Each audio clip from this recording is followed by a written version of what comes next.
అన్న అందరికీ నమస్తే. ప్రతి ఒక్కరు వీడియో చూసే వాళ్ళకి మార్పు అనేది ఎక్కడి నుంచి రావాలంటే మాలో మా డ్రైవర్లో అందరికి ప్రతి ఒక్కరికి ఉంటుంది మార్పు. మా తోటి డ్రైవర్లని మమ్మల్ని ఓడుతున్నారా అని మేమందరం స్ట్రైక్ చేస్తే దేశం అల్లాడిపోద్దన్న. మా డ్రైవర్లు అందరం కలిసి స్ట్రైక్ చేస్తే మా డ్రైవర్లను కొడత సులభం మాట్లాడుతున్నాను మమ్మల్ని అందరినీ. ఎవరే పిల్లలు మీకోసం మేము కష్టపడేది. రైతు ఎంతో, మిలిటరీ వాళ్ళు ఎంతో, లారీ డ్రైవర్లు అంతా.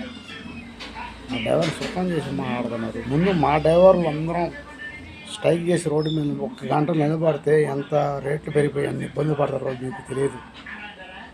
మా డ్రైవర్ల ముందు ఐక్యత రావాలా, మా డ్రైవర్లు నిలబడాలి ముందు. మార్బంది అక్కడి నుంచే వచ్చింది. మేము ఎందుకో చూసు అన్నట్టు వదిలేస్తున్నాం.